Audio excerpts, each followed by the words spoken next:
other side. You know I used to smoke too much. You know I used to drink too much. Take a ride in my car, and you can get me high, high, high. You know I used to smoke too much, and you know I used to drink too much. Take a ride in my car, and we're gonna get real.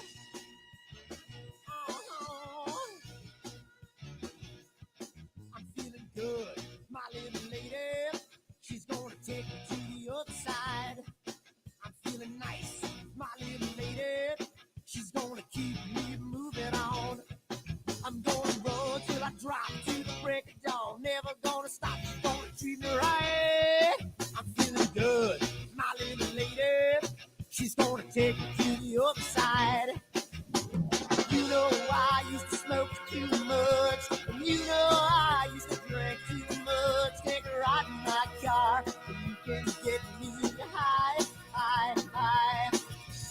You know I used to smoke too much, and you know I used to drink too much. Take a ride in my car, and we're gonna get real.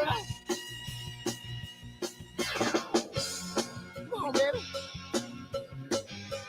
Let's take a ride.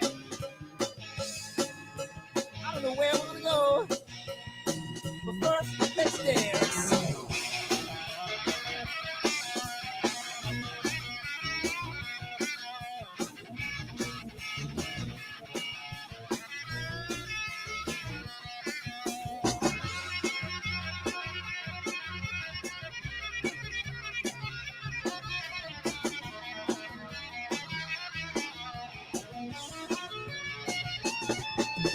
You know I used to smoke too much, and you know I used to drink too much. Take a ride in my car, and you can get me high, high, high. You know I used to smoke too much, and you know I used to drink too much. Take a ride in my car, and we're gonna get real. Oh.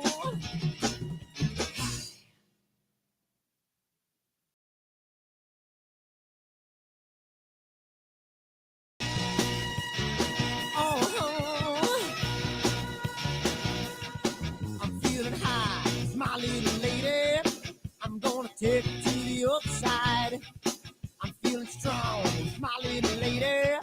I'm gonna keep her moving on. I'm gonna run till I drop to the break of dawn.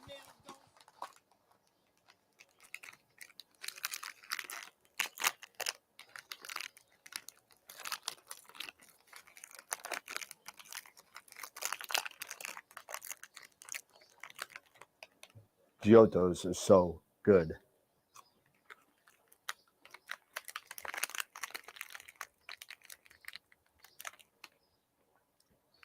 These chocolates are what? Chocolates? We're here about astrophotography. What are we doing? Wrong video. Whoops.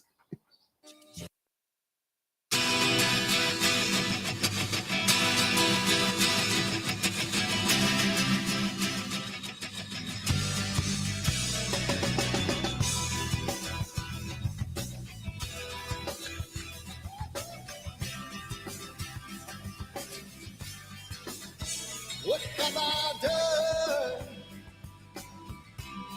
Ooh, what have you seen? Early at night, got in the fight, in the candlelight.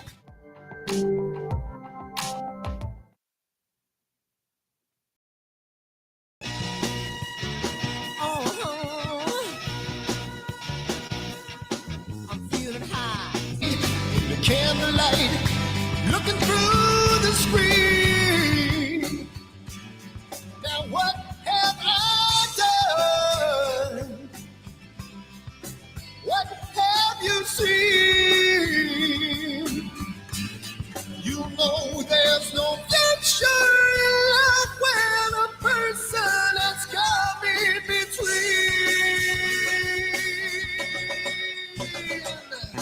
Jamie's gone, Jamie's gone.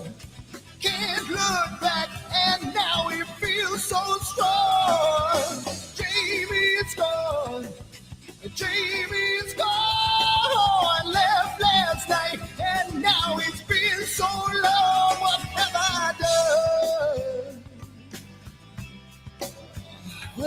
you see? There was nothing to say, took her away, and I feel the pain, made love in vain. Oh, oh, what have I done? What have you seen? She knows there's no future in love when a person has come in between. Jamie's gone, Jamie's gone. Can't look back, and now he feels so strong. Jamie's gone, Jamie's gone. Left last night, and now it seems so long. Ooh. You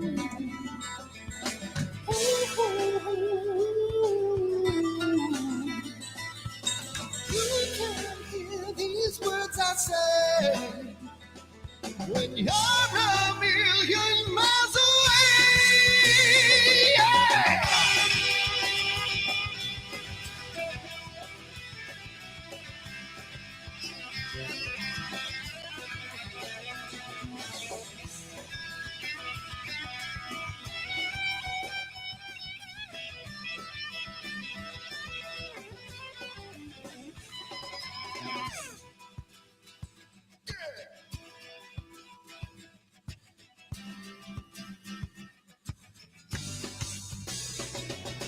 Jamie's gone, Jamie's gone. Can't look back, and now he feels so strong.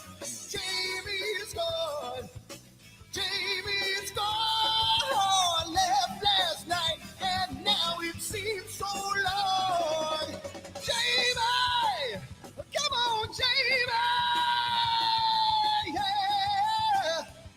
And now you feel so strong. Jamie, come on, Jamie, yeah. Left last night, and now it seems so long. What the hell's wrong with my telescope now?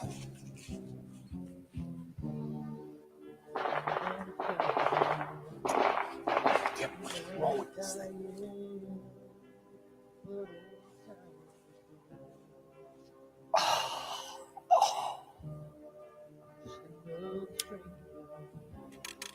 The lost Lone Ranger, can I break this spell?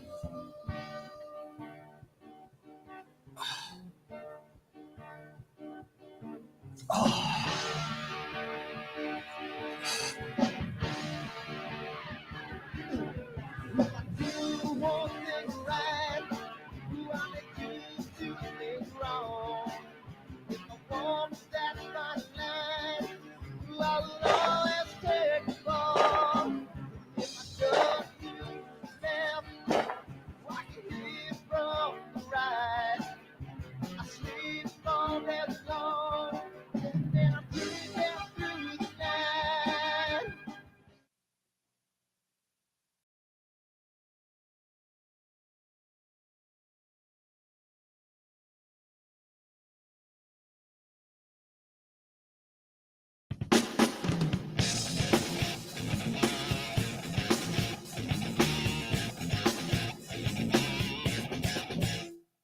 I've seen a lot of bankers, and I've seen a lot of cops. I've seen a lot of lawyers pull out all of the stops. I've seen a lot of children with their parents in their hands. I've felt a lot of women who refuse to understand. Well, I don't think I understand why we're making such a fuss. And I don't think I understand what's come of all of us. And I don't think I understand why we take the world for granted. I just want to get right back to Guitar Players Planet.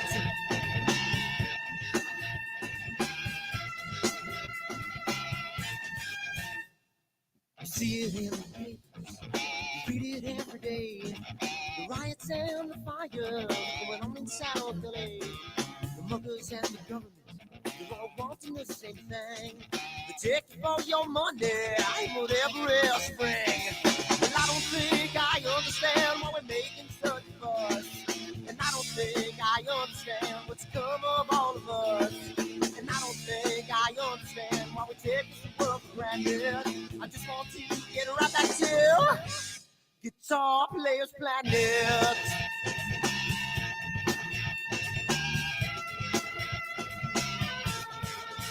Take me.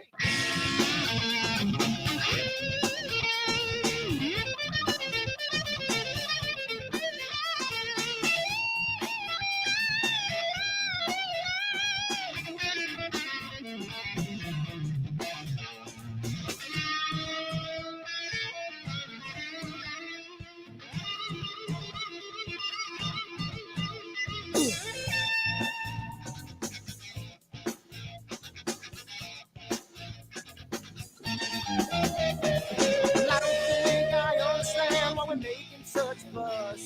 And I don't think I understand what's come of all of us. And I don't think I understand why we take this world for granted. I just want to get right back to Guitar Players Planet. Guitar Players Planet. Guitar Players Planet. Guitar Players Planet. Guitar Players Planet.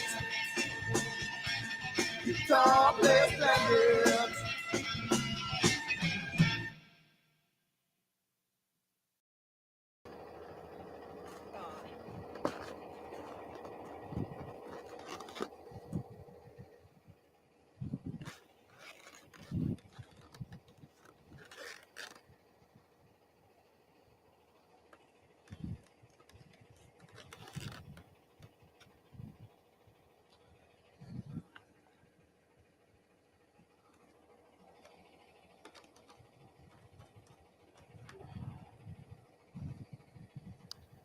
It's gotta mean something.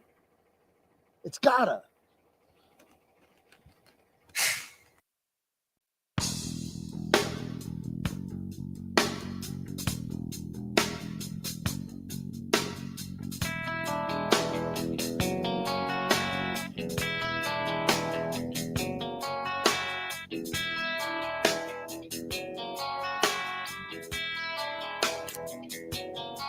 All right.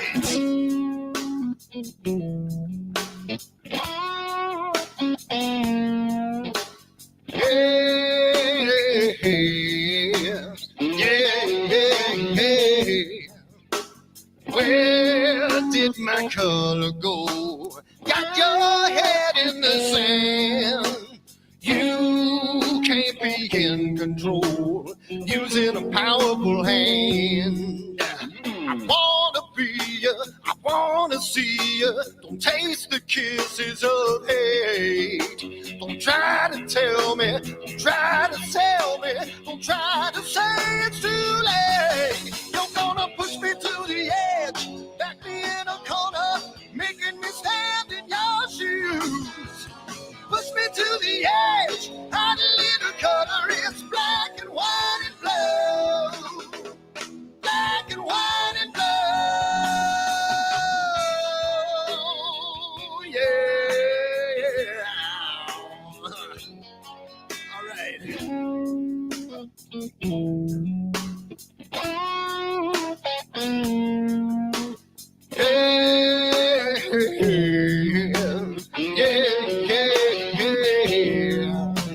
Cat learns to ring a bell. Rat gets free from the maze.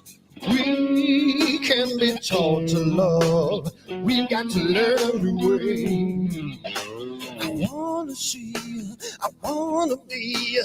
Don't taste the kisses of hate. Don't try to tell me, don't try to sell me, don't try to say it's too late. Yeah, you're gonna push me to the edge, back me in a corner, making me stand in your shadows. Push me to the edge, add a little color, it's black and white and blue. Black and white and blue.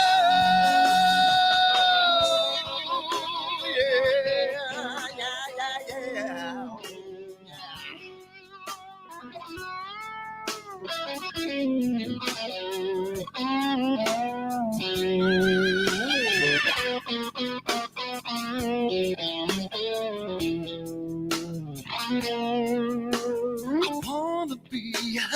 wanna see, don't taste the kisses of hate. Don't try to tell me, don't try to sell me, don't try to say it's too late, late, late. Push me to the edge, back me in a corner, making me stand in your shoes. Push me to the edge, hide a little color, it's black and white and blue. Yeah, black and white and blue. You're gonna black and white on the edge, back me in a corner, making me stand in your shoes. Push me to the edge, hide a little color, it's black and white and blue. Black and white and blue.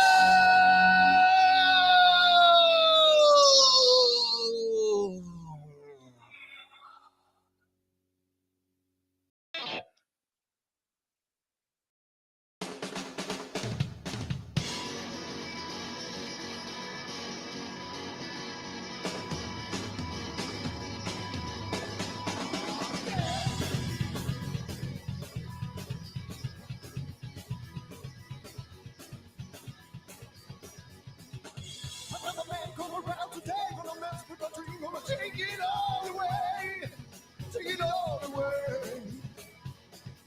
I'm just a boy with nothing to lose, got my head in the news, got a bad attitude, yeah, take it all away. So I play guitar.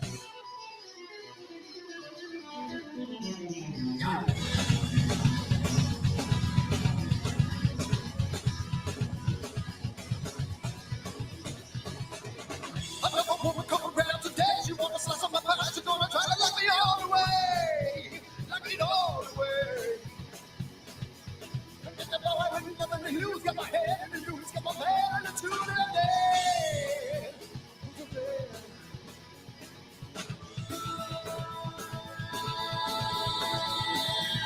I don't care, 'cause I got nothing to lose.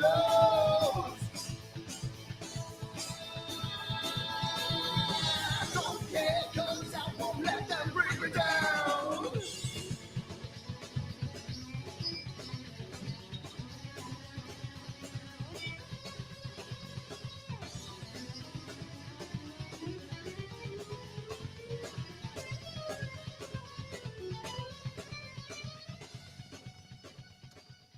So it's a wonderful night tonight. It's really good. You know, cloudy nights and not cloudy nights, but clear dark sky and you know, was it clear outside?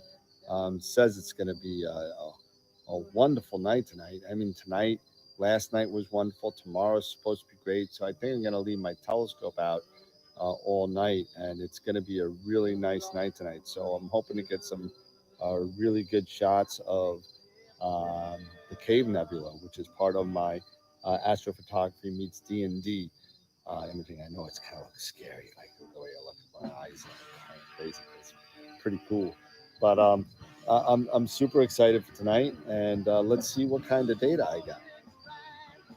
Well, yeah. Dirty. I swear to God, these clouds are just pissing me the off.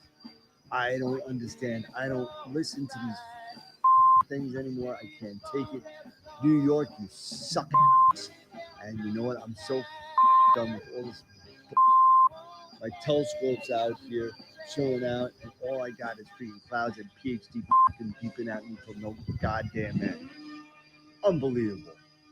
What am I gonna do? I need to move. I'm so finished with this. I hate this.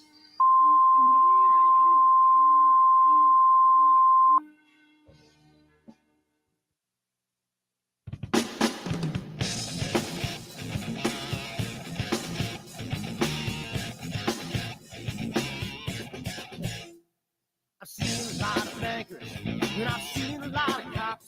I've seen a lot of lawyers pull out all the stops.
Check. I think I just got it. Hold on a second. Oh, good. Oh, Tell me if that went. There you There go. you go. All right. There we Yeah. go. Wow, All right, that was all right, weird. all right, I'm not all sure right. why that happened. I apologize to everybody. Sarah, I do apologize. That was the weirdest thing. It must have been something I was playing with. But anyway, we are on. So now I guess we're on time. So 10 minutes is about right. so um, apologize about that. I'm still, you know what? I got too much stuff going on with this stuff, and it's just it's getting crazy. So anybody who ever wants to run the background part of the show, feel We free to need to get jump on Jason in. back. We got to get Jason back. I man. know, but we are very, very beneficial. It's very honored to have Sarah Mathews here. I know I said it before. I'll say it again. But nobody heard it. So thank you, Sarah, for coming on for your first time with us on AstroWorld TV. And it's gonna, we like to keep it light. We like to leave it fun, and people are already making fun of me in the chat because of the audio. But um, before we get into that, just before next week also, we did book another guest. We booked Ben from the Narrowband channel is going to be on Okay. with us. Awesome. So he is going to be on next Friday night. Thanks, Mark. Yes, as usual. Thank you. Appreciate it. But he's going to be on, and then we have Astropalooza coming right around the corner, which Sarah will be on. And we just got another door prize for Astropalooza. And if you haven't logged into astroweb.com/giveaways, go on there, sign up for the giveaways. We have about 50 people in there now. Last year we had over 150. So let's get more people in the giveaways because we just got another two. We got Altair Astro is giving away a filter slider and extra filter drawers with a 3D 3D holder, 3D case holder for all your sliders. Nice. Those are awesome. Yep. And Photonic Cleaning Technologies, our friend David Geeson is going to be giving us a red contact cleaning kit for Nice. for all your optics, and that goes all on top of the Focus Q3, the PowerBox Advance, the Move Shoot Move, Buckeye Stargazer. I gotta find my book. We got so many giveaways now. Ron Breacher is giving away an hour of one-on-one. Wanderer Astro is giving away a rotator, a mini rotator. Buckeye Stargazer, $50 credit. I mean, it's so much stuff, and a premium image set from iTelescope. So I mean, a lot of stuff going on. Go sign up for the giveaways. Check us out at astroworldweb.com/giveaways. You can see all the list of all the people, including Sarah, and we'll get going. So with that being said, that's my spiel. And I usually shut up and let Eric talk a lot now. So welcome, Sarah. Welcome to the show. Thank you for coming on. Appreciate it.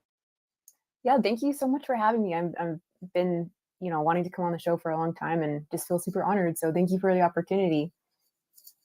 Absolutely, absolutely. And before we get started, I would just like to also say to everybody, thank you for your continued support of our show and what you guys have been doing for us. We couldn't we've been doing this for 5 years. We couldn't do what we do without you guys' support.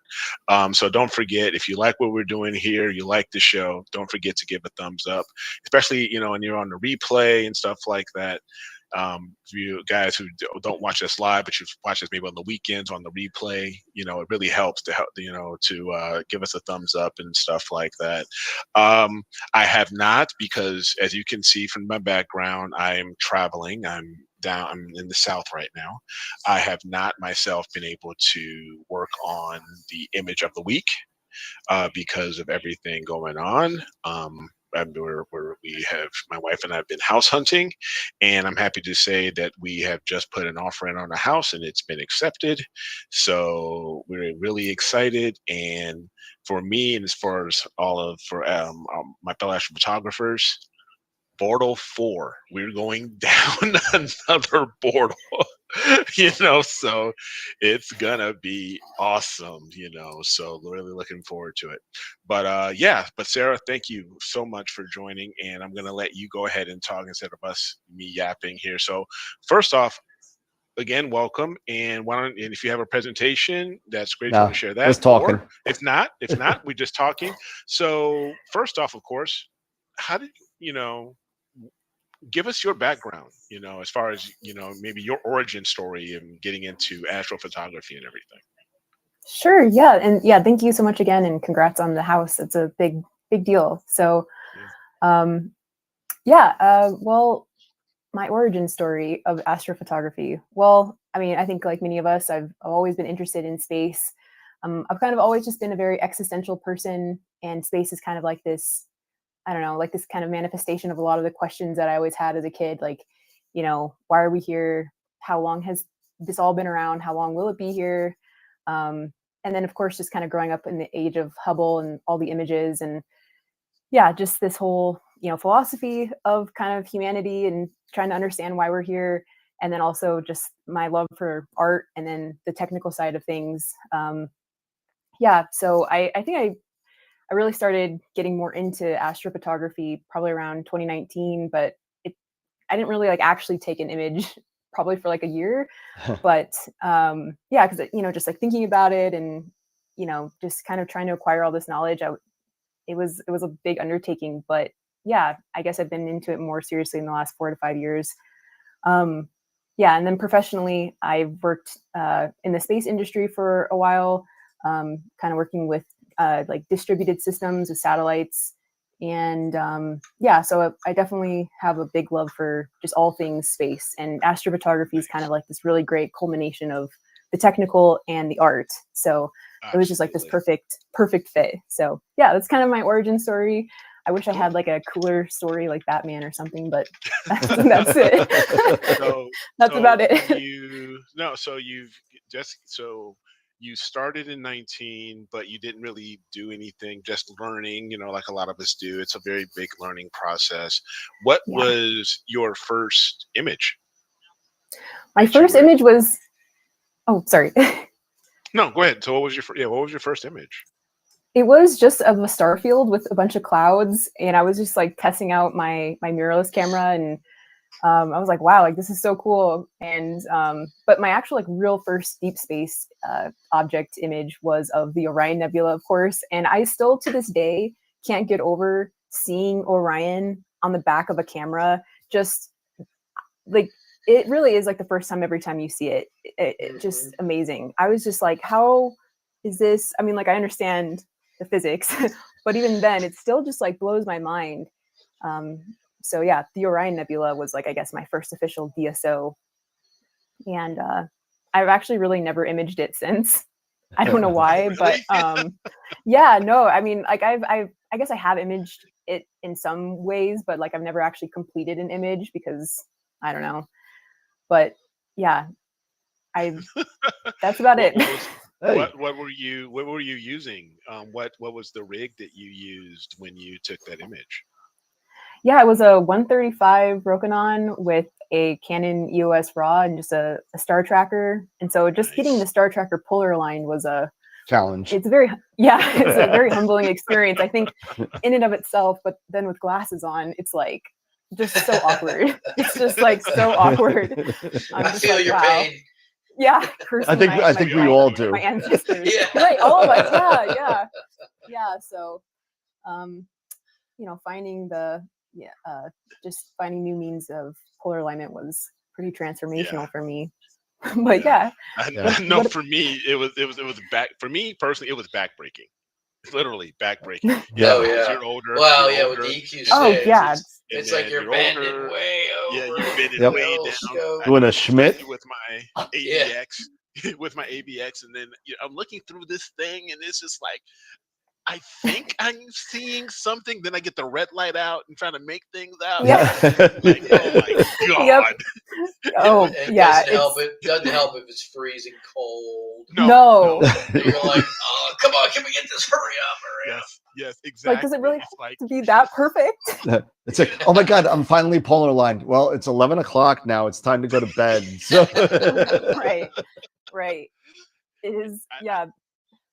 It was nuts. And then you're like, I was like, okay, my feet, my jeans are all wet from the snow. Okay, from my knees and everything. And then it gets to a point where you're like, there's got to be a better way. And I said, I'm not going to do this again. And there was. And then I called think, like, Starfront. it was like 2 days later. It's like 2 days later. I bought Sharp Cap. Yep. You're welcome. You're welcome. I bought the Pole Master. Yeah, I bought the Pole Master too. I got the Pole Master too.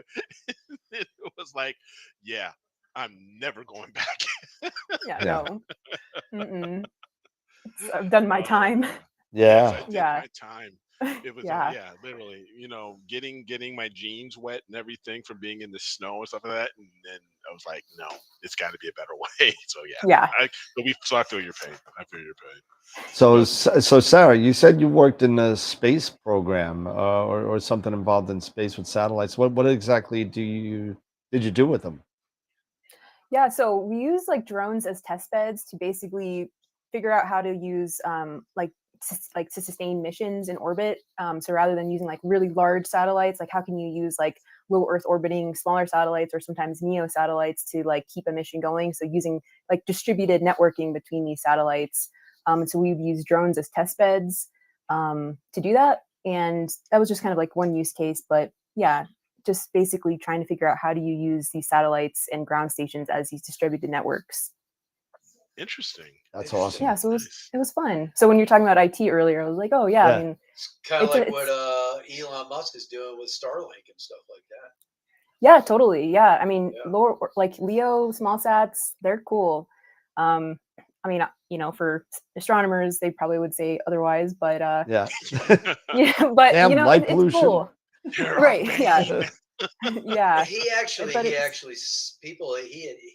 addressed that, and he's like, yeah. So when we first launch them, and they're streaming out and everything like that, he's like, they can potentially affect amateur astronomers and stuff like that. But after they've been up there for a little while, he's like, they'll probably hardly ever notice them. And I remember when he first launched them. Oh yeah, you would get some subframes where it was like 6 of them all at the same time. Now they're so spread out in different areas. But he's like, now they're all spread out where you don't notice them as much. And now they just all get rejected, right? So I mean, it's just for the most part. Exactly. I mean, there's little tiny of a spot they leave. It's the 747s, 737s. They will get rejected out. No. And I live within 3 airports, 4 actually, but oh wow, if you include Andrews Air Force Base. You probably should. Yeah. So you should. So I get those trails. I know you've done a lot of work, a lot of outreach as of recently. You've been having a great kind of core following, and you do a lot of work with Nico as well, doing those live shows. And why don't you talk a little bit about that and what you got going on with all the live workshops? Yeah, so Nico and I we put on our first in-person astrophotography workshop, mostly focusing on nebulae. We had 10 students and we did it in Oracle, Arizona. This was just like a couple weeks ago. So yeah, it was a lot of fun. I had never done in-person learning other than just like astronomy outreach at my local club, but it was really cool. And Nico is just like such an awesome person. He's really become like a really good friend over these last several months of planning. And yeah, it was really fun. So you both fly out to that central location, and people fly out too and hang out, and that's pretty cool. Yeah, it was cool. Yeah, I drove out, he flew out, and other people just came out, and we stayed at this ranch. And for like 4 days, 4 nights, and we had pretty clear skies for like the first 2 nights, but then the 2 remaining nights weren't the best. But yeah, we just focused on like image acquisition and also processing both like broadband targets and like dual narrowband kind of image processing. So, and there's just definitely like a range of different experience levels. So that was cool to kind of see what that's like in real life to kind of manage. But everyone was just, yeah, so positive and great. I really couldn't have asked for a better experience. So, yeah. Now you were staying off the air while we were still in the green room. Now you hail from Colorado and near Denver, so pretty light polluted skies and stuff like that. What type of rig are you using now, and what do you use for your imaging to help combat that light pollution and stuff like that? Yeah, good question. Yeah, the good old light pollution. So I'm mostly narrowband. I try to, or I attempt to do broadband every once in a while because I'm like, you know what, maybe this time I'll give it a try and try to, different strategies, but mostly narrowband. Just HA03 and S2, and kind of just depends on the rig, but usually it's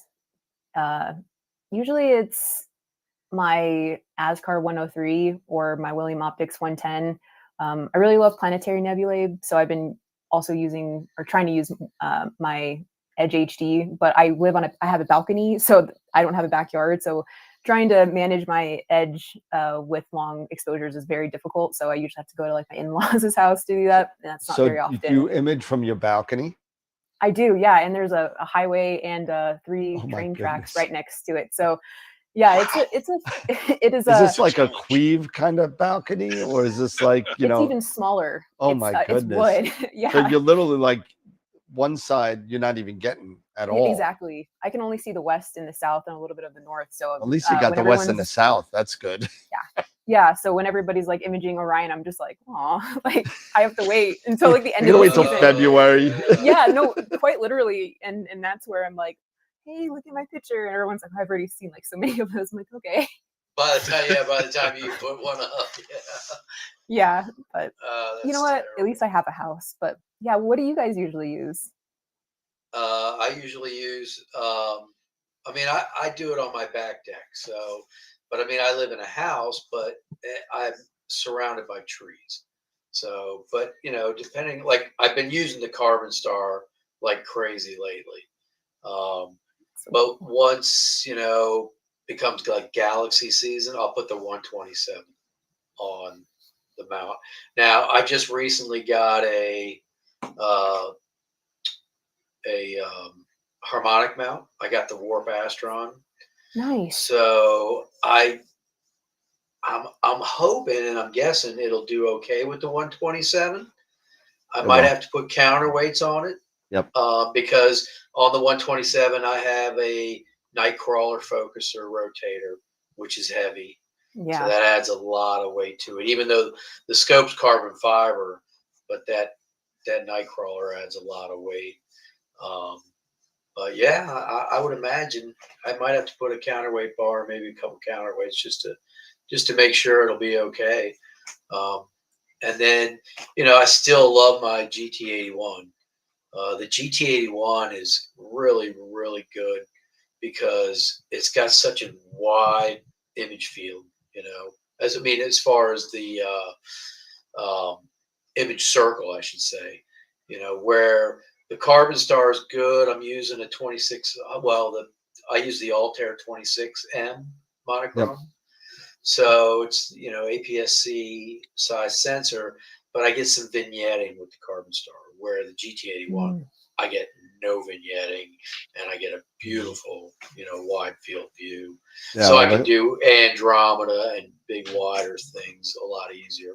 Yeah, because the Carbon Star is really optimized for that 533, 294 kind of chip size. The 1 inch to 4/3. Yeah. Yeah. But for me, Eric, go ahead. No, yeah, for me, like I was saying earlier, I have three main scopes. I have the Rasa 8 that I haven't actually used this year. So with that, it's still that one's packed away. The Wave Optics, just like Dave saying, and we talked a little earlier, the Floral Star 91, which has been the one that I've been Your using. your quite a bit second now. Floral Star 91, Yeah. right? Yeah, because you sold the No, it's first one. not. No, it's not. This is the first. But I've had several. But I have had a lot of. I've had at least 3 William Optics scopes. Maybe this is my 4th. I sold the other 2. I had a GT91. I had the Red Cat. The white. It was the white one. The white Cat 51. White Cat, yeah. And the Zenith Star 126 doublet. I sold all 3 of those. And then now I've got the FLT 91, and I have the Edge 8, the Edge HD 8-inch, and Dan likes to remind me every once in a while that he's got the 9 1/4, and he just wants to rub that in. He rubs it in, yeah. He rubs it in. Yeah, it's Like getting that. a lot of use. It's obviously getting a lot of use. It's waiting for Yeah. Galaxy season. That's what it's doing. Whatever. Is that what it is? Whatever. It's waiting for It's right under my desk. I just got to put a focuser on it, and then it'll be out there. I'll put. I can get a lot of use out of that right now, bro. But No, you can't. You don't even have a house, man. What are you talking about? Portal 4, baby, Portal 4. But That's for you. And I've got that. Yeah, no, thank you guys. And then that all sits on my Ioptron CEM60. So I'll alternate them and stuff like that. So, and I've got the 2600 mono.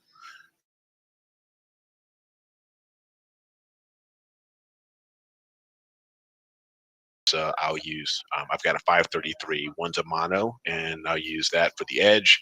And for the Rasa, I've got a one-shot 533 that I'll use for that. So, yeah. Nice. Pretty awesome. Nice. So, and I was going to say, I got the WD-20, the Warp Astron, but I still have my EQ6R, which is a beast.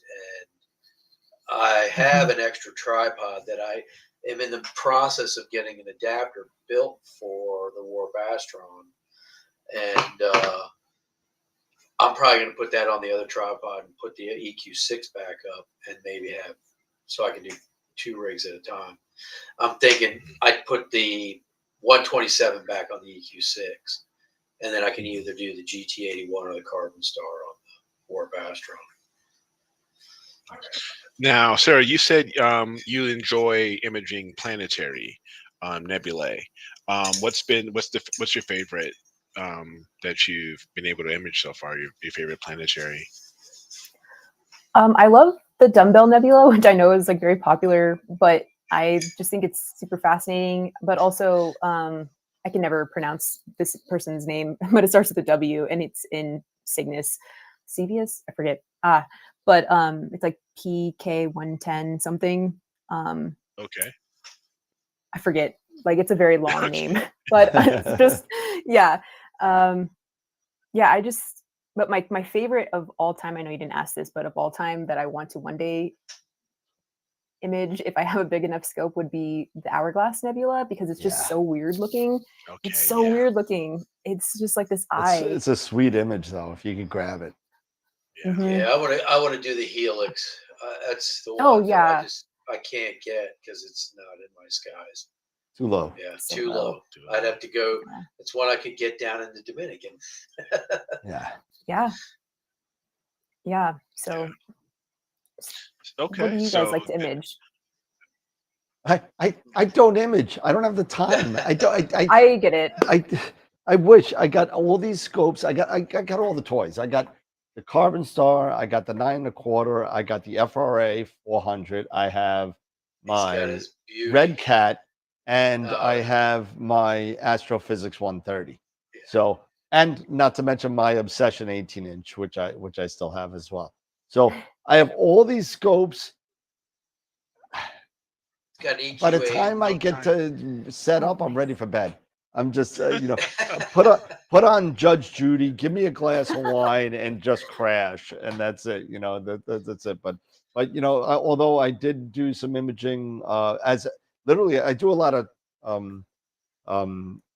outreach too with some people that are local that I do a lot with, and some people actually have me go out with them to the beach and show them how to image, and I do. And I brought up my FRA 400 and my Pegasus and whatever to the beach, and I said, you know what, I'm going to throw in the 4 nanometer dual band, just do the Veil Nebula and see, and the filter Came out performs great. so well. Oh my god, it looked great. That I just want to get more data on it and put, it was what, 90 minutes, I think. Yeah. And it came out awesome. So I'm like, what if I got 900 minutes out of it and, and put it together? So that's what, unfortunately, it's a little late in the season for that. So it's going to have to wait till next year. But the filter performed very well in my crap skies. And it's a 4 nanometer filter, which is nice. So. Wow. Yeah, those narrowband filters, it's truly amazing to make it possible. I think my dog's whining. No, Yeah. he gave up.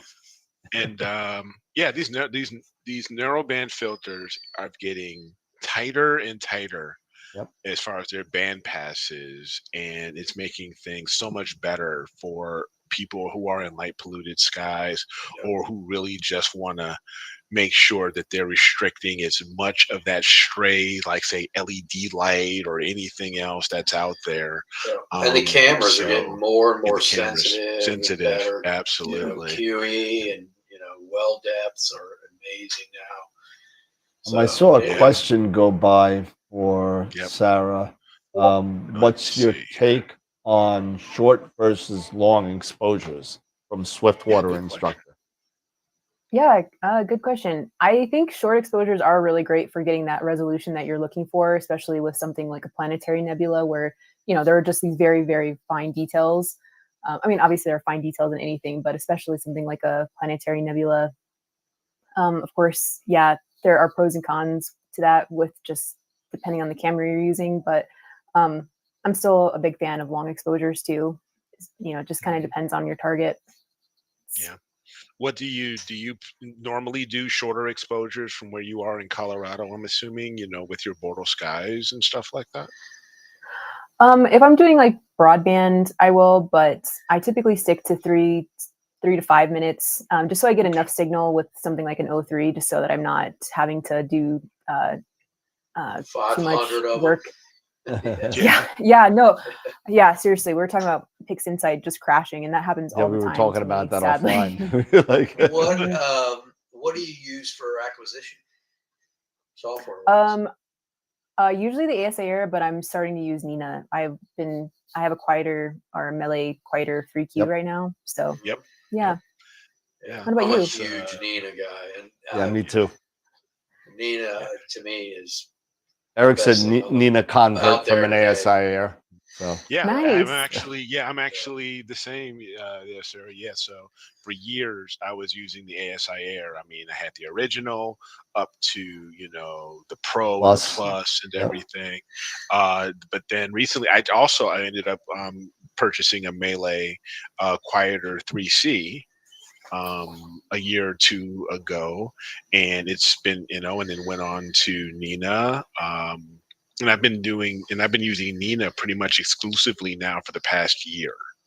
I have used the ASI Air on occasion, like for example, when I was imaging Comet Atlas recently. I did use my Canon 6D and my Rokinon 135 with the ASI Air, and use that because it just does such a great job when it comes to working so well with the DSLRs. The ASI Air does. So but for my deep sky shots, it's been ASI Air now for. Not ASI Air, but Nina for, like I said, over about a year or so, maybe a little bit over now. Yeah. Oh, that's awesome. And like Dan says, he's 11 o'clock. I got set up. I got to go to bed. I set my stuff up, press play, and I'll go to bed, and Nina takes care of everything throughout the night.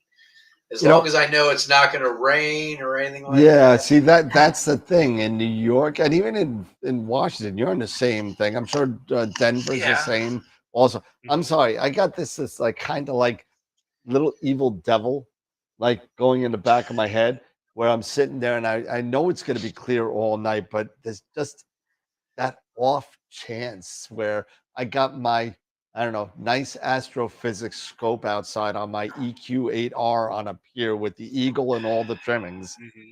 That So do I. so So do I.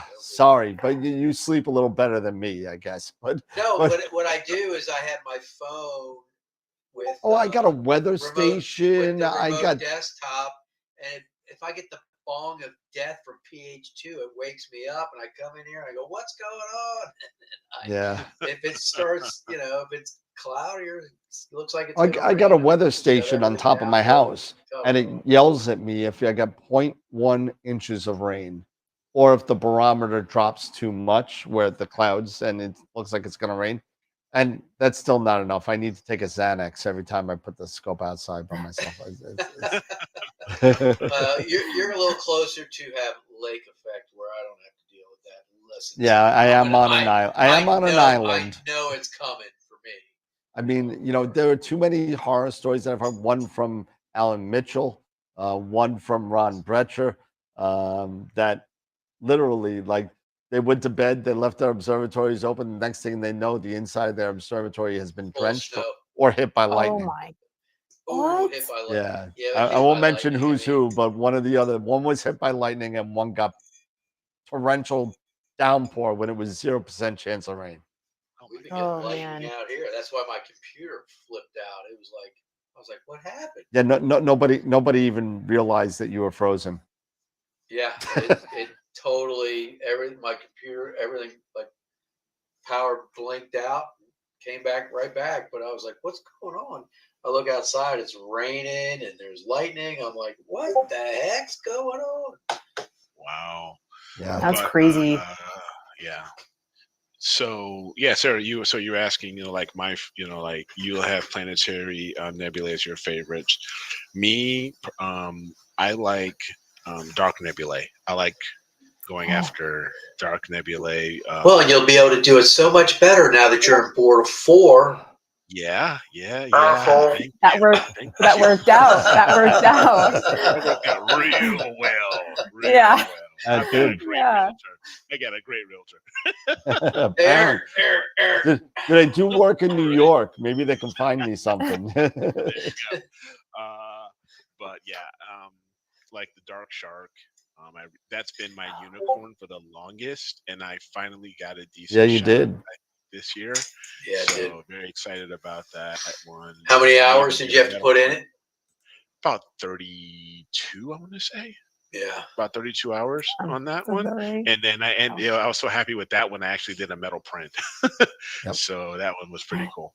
But yeah, for me, I just love the challenge, because you can't see you can't see the nebulosity. It's so opaque. You just got to trust your plate solving and say, all right, I'm there. You especially can see it when you try to image it in HA. No, you definitely can't. That's right. You tried to do that, didn't you, Dan? No, I did it by accident, in all fairness. I did the whole Nina thing and I forgot to change the filters, and I spent all night, clear night, imaging the Dark Shark and got nothing. Bunch of stars. You're like, at least your camera worked. It worked great. I mean, it was awesome. Stars look wonderful. That's that SETI Astro script, but the colors were great, but not a whole bunch of nothing. I did get the eye of the shark though. I did get that. Okay. Hey, that's something. Hey, it could be like a unique take. It could be. It very well could be. It's the Dark Shark. It's so dark you can't see it. See it. Yeah. It lives up to its name. It lives up to its name. It's more theoretical. It's hypothetical. That's right. Exactly. So, yeah. No, so that's Dave, awesome though. What's your favorite target? My favorite target? Yeah, your favorite God, target. I have a few. If I had to pick a favorite, though, of all the ones that I've done throughout the years, I love the tadpoles. Yeah. Okay. It's The just something about that emission nebulae? nebula. Yeah, it's just something about the actual tadpoles themselves. It's Okay. almost as if you're watching them in motion, Mhm. over the however many millions of years they've been moving, or I don't know. It's one of the ones I really always enjoy. That's a imaging. great object, man. That's Yeah. really cool. Yeah. And then I still love galaxies, because it's just amazing when you're looking at galaxies how many millions of light years away they are. Yeah. And then you can process that picture, or you go, wow. Granted, they're hard to get, because I'm shooting in broadband, obviously trying to do it when it's as minimal a moon as possible. And, you never know. It's for me, when I want to do like a galaxy, it's like, oh, it's cloudy, cloudy, cloudy. Oh, it's going to be clear. Oh, it's a full moon. Damn. You're like, Yeah. But there are a lot of cool galaxies out there that I love to do, but they're hard to do, and they're hard to process. Processing gosh, don't LRGB even is go a there. lot harder than processing narrowband. Seriously, I can With a attest to one-shot that. color I cam. agree. Well, but I mean, the only one-shot color I have is my 294. I mean, I guess I could. Narrowband is easier, but I don't know. It's just I always had a problem, believe it or not, processing one-shot color than more difficult than having an RGB. Mhm. I found RGB a lot easier than doing OSC. I don't know. Yeah, That's just I still even with LRGB in a mono cam, I find it harder doing that than narrowband. What do you think, Sarah? Yeah, so I would say that RGB, like one shot color, is actually, well, okay, it depends. Say what you think. It's all free. It's all. Yeah, It's okay. a safe atmosphere here. If we're mixing HA in, yeah, they're both hard. I don't know.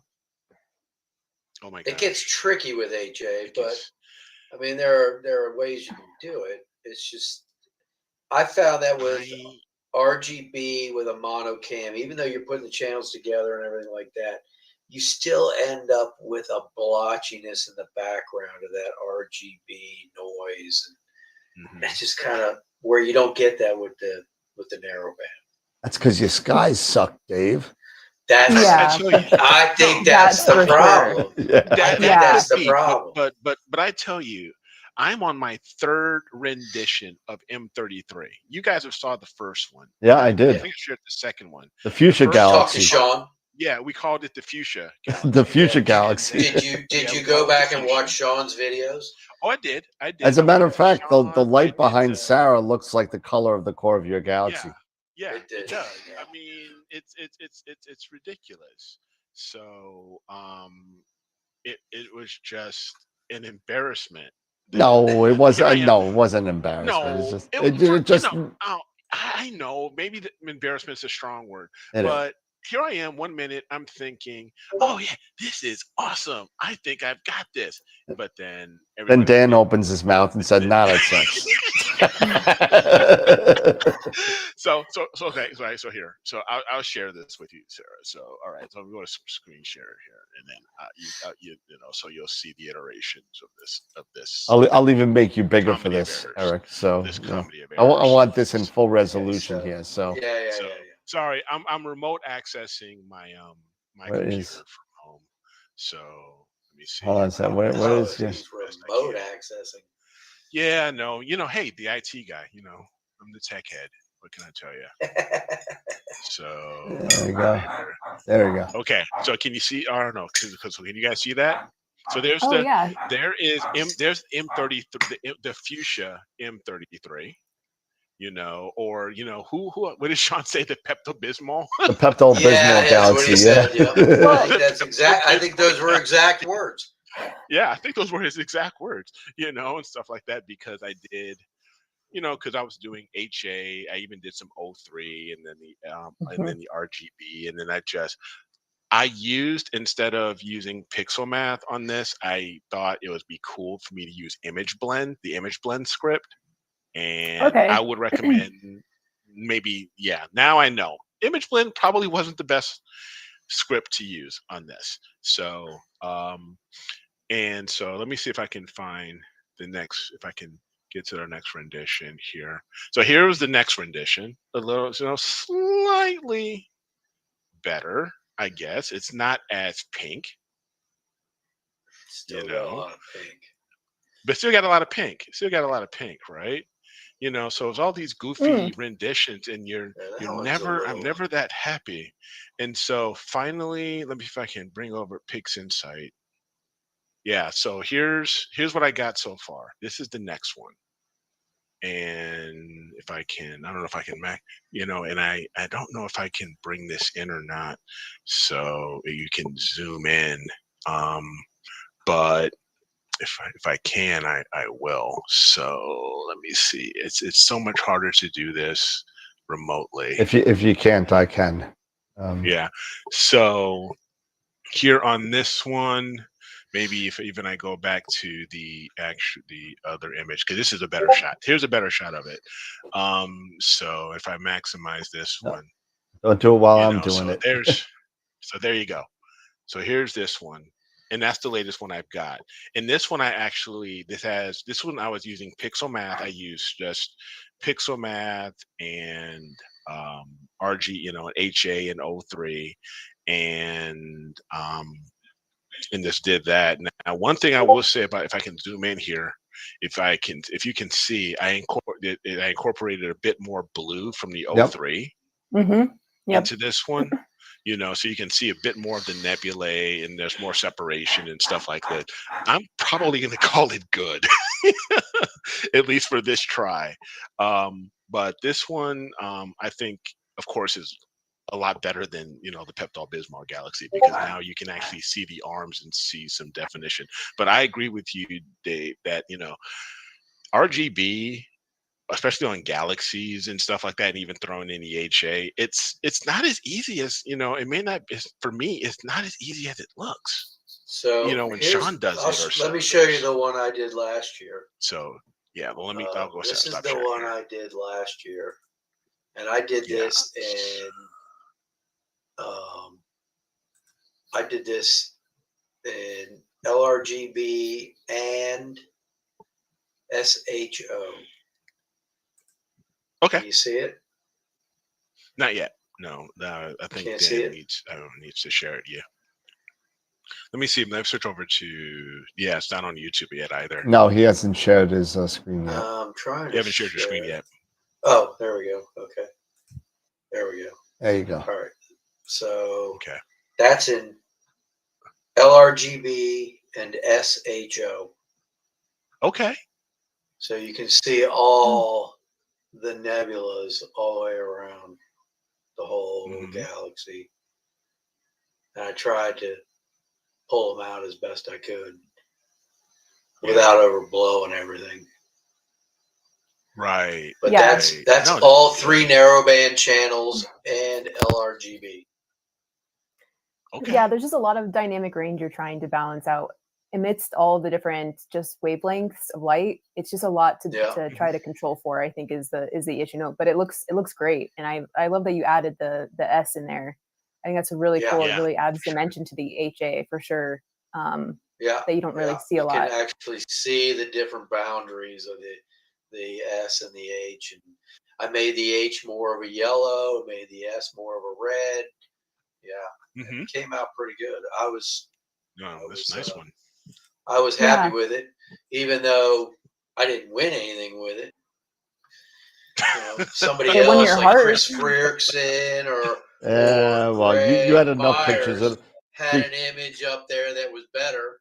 You had enough pictures of the week this year, so. So yeah, I think they're also That just was last year. That was last year. I think Go they're ahead, also Sarah. difficult because you have to, you're more concerned about the accuracy of color. Whereas with I think narrowband, we're a little bit more. While there is like the still kind of, you still have the people who are like, oh, I only do what the nebula is actually supposed to look like. Versus you do have a little bit more creative freedom, I think. Whereas like Yeah. with broadband or something like that, it's just Yes. like the stricter confines on top of it being a lot of dynamic range and different just elements going on. It's just hard to maintain. Yeah, no, I agree. People still get on top. Bubble palette.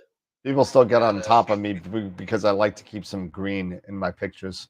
So And people there's like still, no green in space. It's what people say all the There's no time. green in Sure. space, man. Yeah, but yeah. I like Enough a with little the- bit of enough green, with just a the- little bit. Enough with the Kermit Astro. Good Astro. Kermit Astro. What are you gonna do? Hey, if it works for you, that's all that matters. I also, That's yeah, true. I mean, That's true. See, there's a little green in That's there. like- See, there's a little green in there. See, I think it makes it a little spicy. I like it. I like it. I like it. Yeah. Yeah. You In know, certain I don't objects, I mind like it, either. and some I don't. Certain things it looks. So fine, Ross I is think. You're right. asking, Ross, great question. What is your next Astro project? Or are you working? What's your project? Are you working on a project right now, Sarah? Or what's your next project? I'm actually currently building my remote rig right now. I'm going to send it down to Starfront. So that's a fun endeavor to just get all that stuff figured out. So that's like my nice. biggest project right now. Yeah. Yeah. Right on. In terms of imaging, no, I don't really have any large imaging projects other than just like way more data than I should have that needs to be processed. So I'm very guilty of that. What kind of rig are you looking to send down to Starfront? I'm probably going to send my ASCAR 103 down there just for now. And then my 2600 mm and then my filter wheel, 7-position filter wheel, and then an AM5 with my running with Nina and yeah, rotator, flat panel, and just EAF. Nice. Nice. Yeah. Perfect. Nice. That's gonna be cool. Yeah, I think Bray just said that he's up to building 8. If I'm incorrect, I don't know. I heard building 8. 8 observatories, so 8. Yeah, Wow, so I mean, that's so good. It's Yeah, it's crazy. amazing what they've been able to accomplish down there. That is he hasn't amazing. said it outright, but I think as far as I think it's one of the largest conglomerates of remote hosted telescopes in the world right now.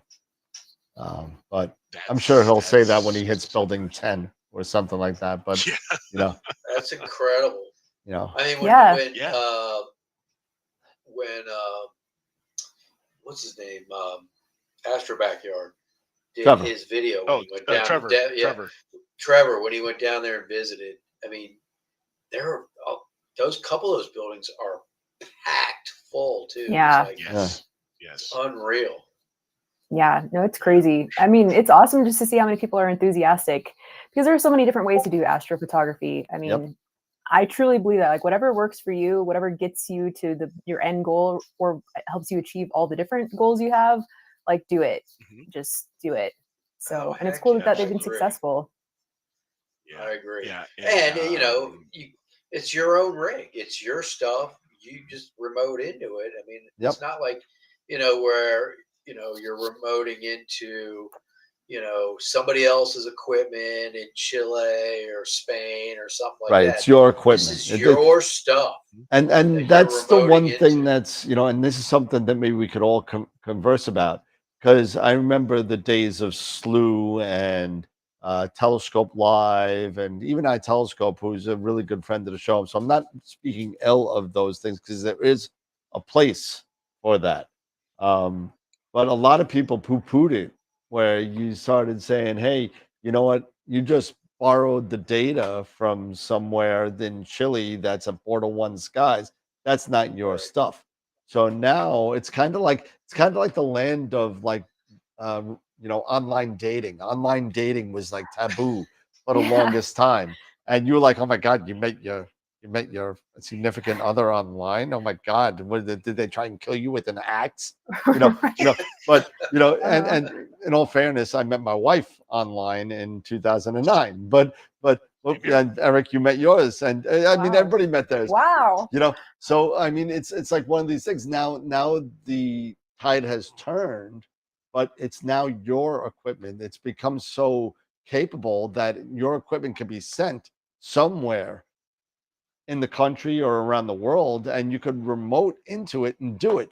So now does this make this, is this, I guess the question for the group, is this still cheating or is this not cheating? Because sometimes people kind of construe this a little differently.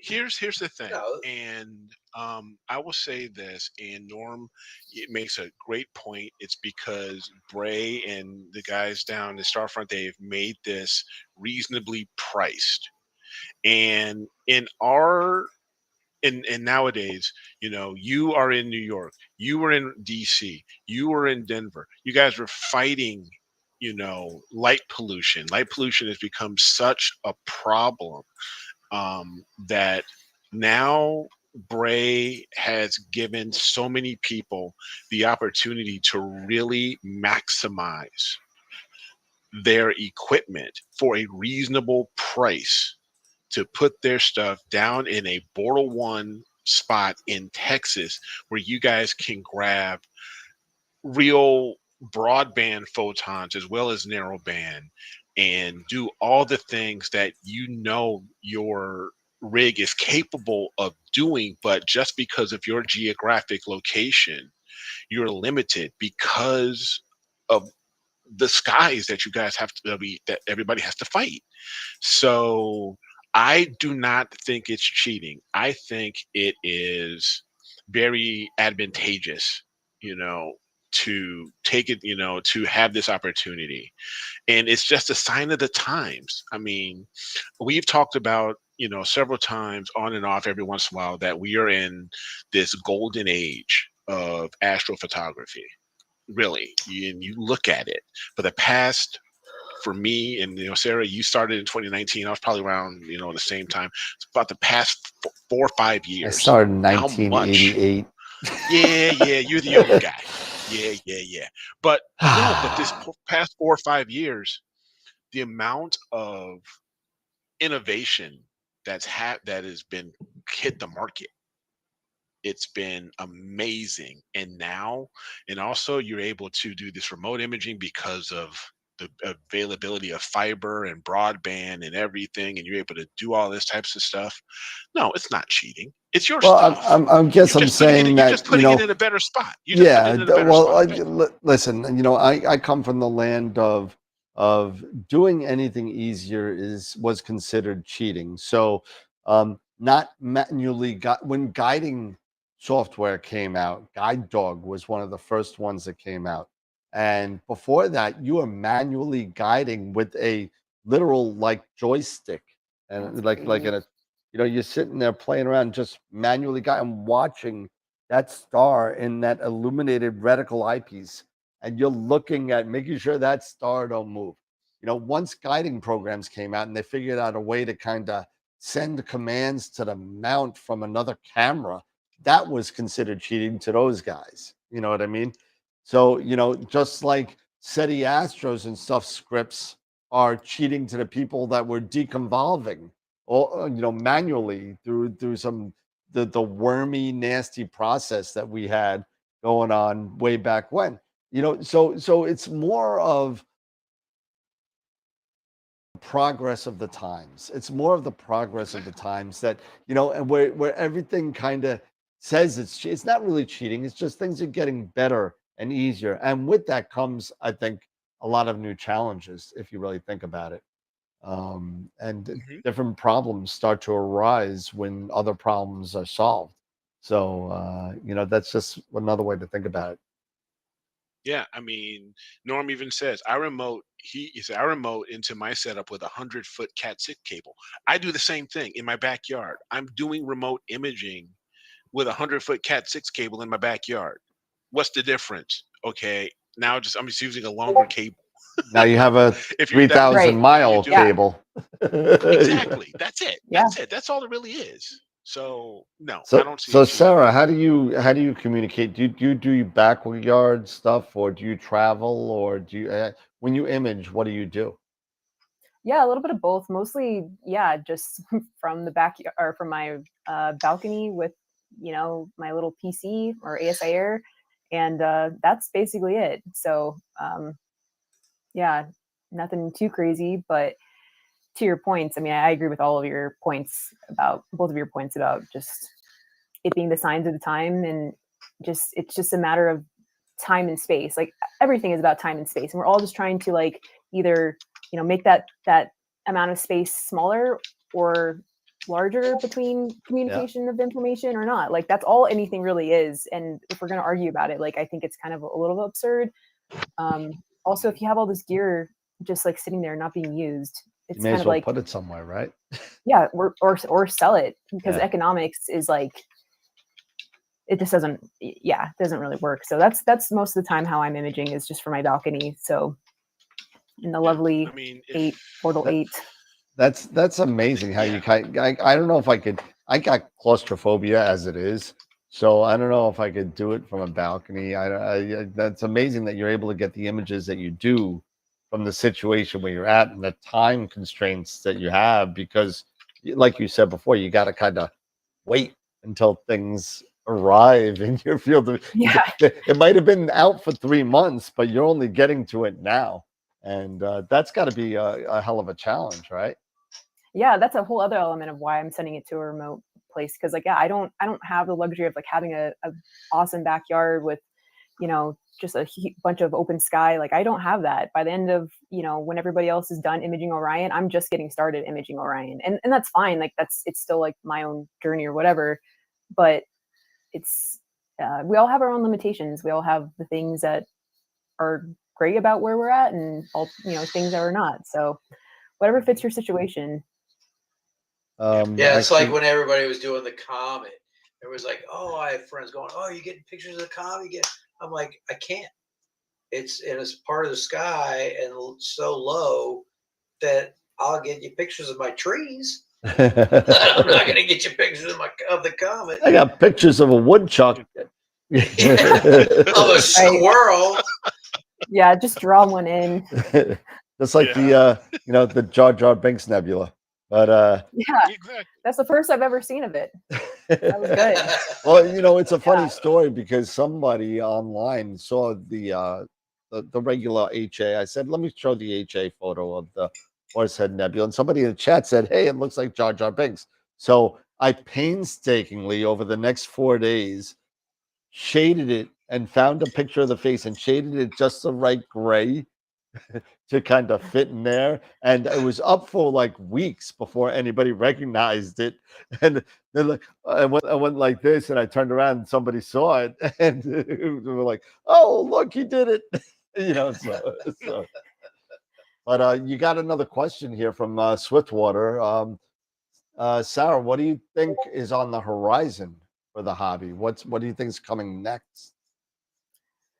I think, yeah, I mean, I'm very interested with the whole just smart telescope market, and just the, because all these things are enabling more, not just smart telescopes, but even what you're talking about with like, now doing auto guiding and not having to stand there manually, or even just like not even having to manually track something, right? Like all of these innovations happening so much more quickly, one after the other, more players in the market. We see like it expanding and then consolidating. It's very much like a lot of other markets, right? Like, it's interesting, it's getting big. But I think with like smart telescopes, it's like that's a whole other aspect of accessibility is pretty amazing to watch, because you have people who are never done astronomy using these devices, and it's just like igniting like this immense passion, which is like so cool. They're like buying PixInsight just to process their images, or sending their devices down to remote observatories. I think that's really cool. Like we're kind of seeing this like whole new sector. So I don't know. I think we'll see more and more people involved in the hobby. And then I think we're going to really start to see more of like these kind of cable-less contraptions. I think we're going to move to much less wires or much less cabling. I hope so. Yeah, I think we're going to probably get a lot better with connectivity overall. and things will just get smaller. Not hopefully not the scopes, but and that's like with the introduction of ghost mode, from Prima Luce. Them using, less The wires, virtual more COM yeah, ports. the virtual exactly. COM ports and stuff like that. So yeah, I can definitely see where you're going with that. Yeah, there's Yeah. definitely some room to grow there with the virtual COM ports and the wireless communication. It's sometimes really good. Sometimes it's you just want to slam your head against a brick. But yeah, I think everybody's relying on Wi-Fi technology. well, I think right? that's where But I think Ascom Bluetooth Alpaca is going to technology come on in would and be even better. But the problem a lot of times is Bluetooth technology. It's like you have one thing hooked up, you can't hook up another. Yes. So it's like they have to figure out how you can the receiver hook side of it. multiple Yes. things up via Bluetooth. Yeah. And that's the key, I think, because Bluetooth's way more reliable than Wi-Fi, in my opinion. Yeah, that's exactly what I think. Yeah. Oh, and also stack sensors. Yeah. I think stack sensors will be pretty interesting. I think we have a lot to see on the horizon with sensors. Yeah. Well, I remember that's interesting to see what's going to about what was it about 3 years ago? Sony came out with and I posted it online. Sony came out with a notification about their stack sensor that blew the QE right off the lid of everything. I mean, it's just amazing what they're doing as far as sensitivity of the chips. Because we're going to be able to take these 30-hour images in like 4 hours. It's going to be crazy. Mm-hmm. Yeah. Some of the comments that these guys are sharing in the chat. I stopped reading after like 10 minutes. Like when Sarah made was sharing, like with these smart telescopes and how they're really introducing, more and more people to astronomy. I mean, Ross is saying, yes, a gateway drug. And then Tom It is a gateway drug. Yeah, I gave up heroin. Yeah. It is. Sure Because, because Tom said I gave up heroin for astrophotography. Thought it'd be cheaper. Why was I wrong? Yeah. I mean, but it is, get your kids these into astrophotography. They'll never have the money for drugs or alcohol. Yeah. drugs or So alcohol. but let me tell you something. I mean, the S50, S30, those dwarfs and all the other ones out there, the Vaonis stuff, all the way up to the Origin. Yeah, the Origin. Yeah. All The these Origin things. is the Celestron one, right? Origin's the Celestron, Yeah. the Rasa with the really That costs an arm and a leg. Yeah, but the chip is just horrible. But anyway, it was, but I mean, all these things are you can get really good results out of some of them. But just remember what you're paying for. If you're paying $500, you're not going to get, what a Rasa or a 9 1/4 or a decent premium refractor is going to get you. Through software. But the whole thing is you're paying $500 Exactly. for the ability to take the pictures, track the night sky, and travel. Like that, and travel. But yeah, like you said, you're not going to get the same. You're not going to get the same bang for your buck as if you were, you had an equatorial mount and you had a small refractor and you had an astronomy camera. And granted, it's going to cost you a lot more, but your pictures are going to be so much better. Absolutely. Yeah. Mm-hmm. Yeah, for sure. But I will say, because of these smart telescopes, of the S50, the S30, the dwarfs, more and more people are getting involved with the science and the hobby. That's the astronomy. Yep. And getting more people interested. More people involved. Yep. That's it. And hopefully, with more people getting interested, it's a long shot, but if maybe more and more people are getting interested, that will give notice for making some real changes how we deal with, like I've been talking about, with light pollution and stuff. Yes, 100%. Exactly. Yeah. Exactly. So hopefully, these things will take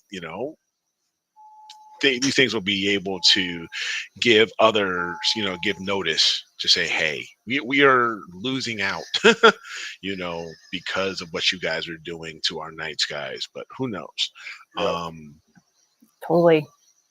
Yeah. I mean, just the whole aspect of light pollution. I mean, our ancestors up until like the last 100 years, like, or even less time, like they saw the night sky. That was a fundamental part of like how we existed and what we talked about, like what we did. We looked up, and now we don't do that. But the fact that we're now like, with these smart telescopes being able to do that more and more, who knows what in the aggregate of the next 50 years that could be. And I'm not saying that's like one point, that's like the only point that's going to get people interested, but it can certainly be a pretty amazing avenue. And not just, Absolutely.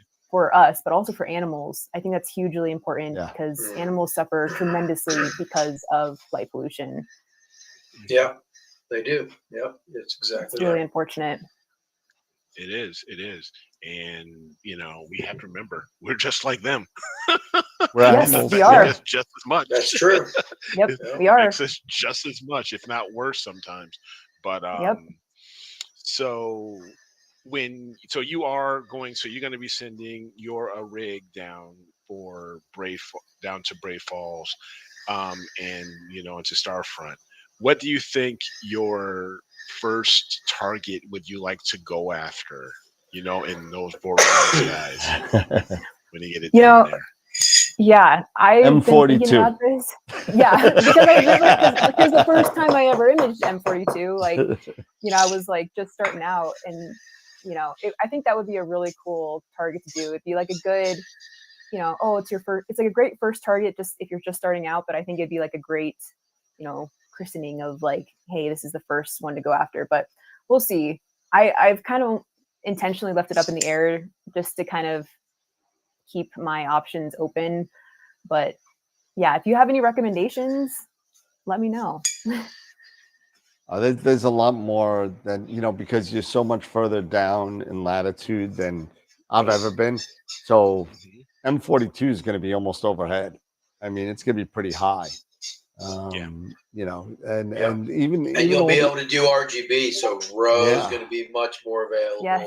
everything. The blue horse head, stuff like that's just going to be so much more. Then you're going to send them down a Rokinon 135 just to get the, Yeah. these, you're going to have a little locker. It's going to be like the Sarah Mass locker. And I would love that. Pull this one out, throw this on. I would love that because, just otherwise right now I'm just planning on doing a bunch of mosaics because I'm like, okay, well, I could send something with a long focal length so I could at least get some reach, but then I'll just have to do mosaics, or I do a shorter focal length and, not be able to get longer focal length targets. So I compromised on saying, okay, I'll keep the longer focal length and just commit to doing panels. Yeah. Yep. Have you done many mosaics there in Colorado or no? Nope. That's good because there was a question on there that said, have you ever done any mosaics and how long did you do them for? And so I guess the answer would be 0. 0 TBD. So waiting for Starfront to figure that out. So just from light pollution, I was always like intimidated to do them because like just the gradients being a big pain in the butt. I was just like, I was already imagining, and plus I have like Denver, like downtown Denver, like right next to me, and I was just like, man, it's just not going to be fun trying to get that. So that's kind of why I've been holding off on doing mosaics. Yeah, to get your panels lined up right and everything. Although SETI Astro's got some great scripts that are killing gradients and stuff. It's unbelievable what he's doing. He's just like popping them out, like all the time. I mean, it's like, I'm like, what? It's like, oh my! For free. For free. For free. I'd pay 20 bucks. I pay 20. I pay Russell him Crowe every month because I was so impressed. I donate once a month to him. Yeah, so. I don't blame you. I've donated to Frank because he is unbelievable. He's doing some great work, and so I had no problem sending a few dollars his way because he deserves it. I agree. He absolutely deserves it. Because I'm sure as hell ain't doing his job. In my line of work, is you have people that are good with tools, he is good with coding. Yes. He knows what he's doing. Yep. Yeah. Mhm. His scripts are amazing. Yeah. So now that you're going to be down, you're going to have a rig here, in Texas. Do you think you'll also maybe venture at some point to do some other type of remote imaging? Have you any interest like in the Southern Hemisphere, maybe doing some of that eye telescope type stuff or anything like that? I've always wanted to. And maybe it's because I've just been in the Northern Hemisphere and I'm used to the targets, even though they are beautiful. That large Magellanic Cloud, the small Magellanic Cloud, they have such like Carina. Yeah. So I would love to either, somehow send one of my rigs down to this, Southern Hemisphere somehow, like either the Chile or Namibia or somewhere, or just move down there. Yeah. There you Just go. move down there. I just have to ask my husband that. But yeah, we're gonna be I think moving. he'd be You know okay what? with it. Just have him Yeah. take you on a nice long vacation. Yeah, Where you I hope can he's bring listening. some of your stuff with There you you and have go. plenty of time. Yeah. Gather some data. Well, I was able to garner a friendship with a friend of mine in Argentina through this channel. He's like, yeah, anytime you want to come down, don't worry about it. I got scopes, I got everything. You can stay and live with me. Oh man, that's a great Nice. friend. Wow. I mean, it's somebody who I met through Explore Scientific. He's like, yeah, Danielle, come on, we go, we drink, we stars, we do. Okay, no problem. I think we all need to get a big group and take a field trip down to Byron Bay. Oh, I think so too. I go. think so. I think Knock on Dylan's door. Yeah. Dude, we're here. Dylan.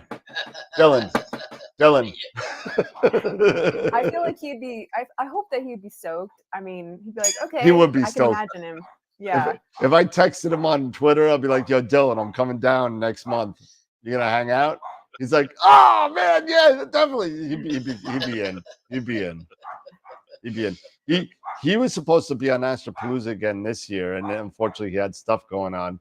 But he was on last year, and he still hasn't let me live down a flub that I did in. I'm not letting you live that down either, bro. Yeah. So the background to the story was this: that Dylan was too busy. I told him, I said, Dylan, just tell me what you want on the PowerPoint. I'll set it up for you. Just tell me what you want. I set up the PowerPoint and I sent it to him.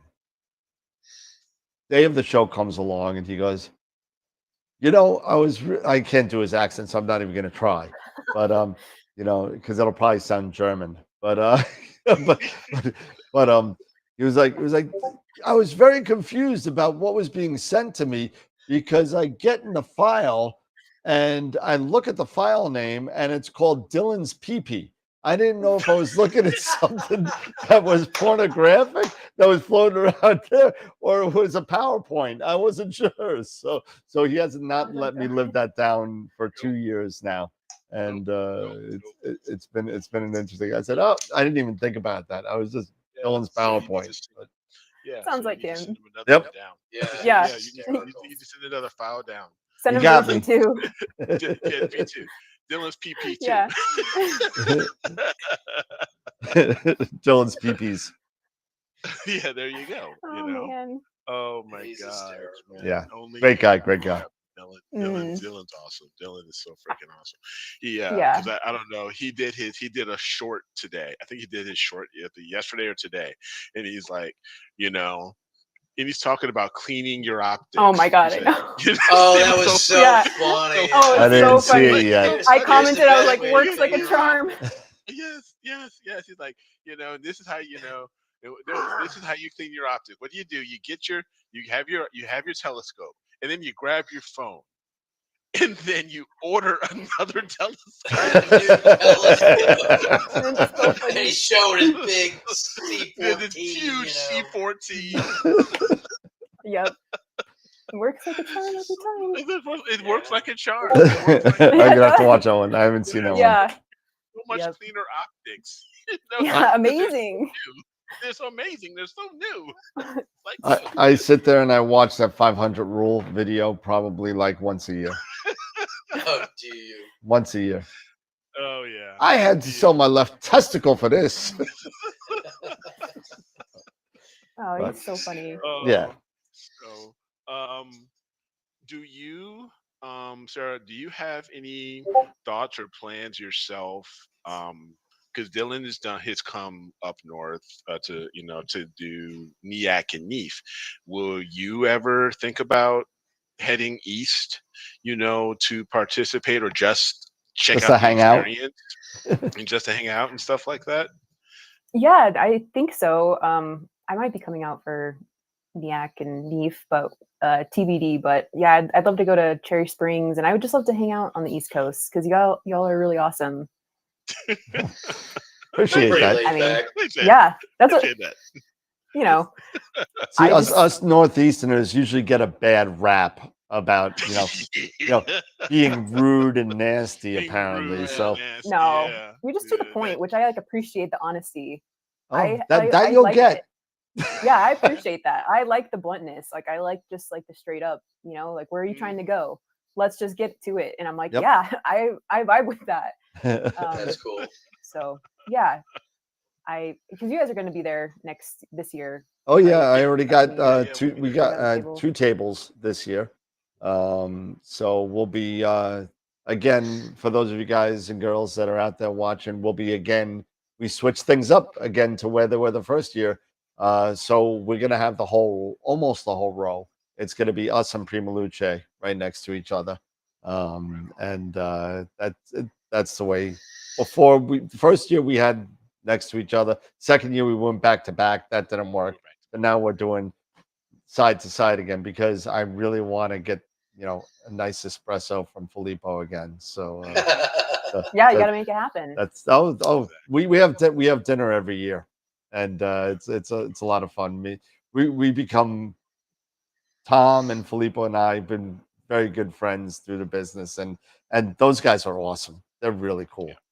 And it's a lot of fun between him and Charles Darrow and his wife Sarah Seeger, and they're just awesome people. And then, like we were talking about in the background, Sarah, that there aren't a lot of niche kind of things out there where you have such a welcoming of people that are so friendly and want to help and navigate those bumps that you may have gone through. It's so amazing with astrophotography and astronomy. It's so helpful to everybody.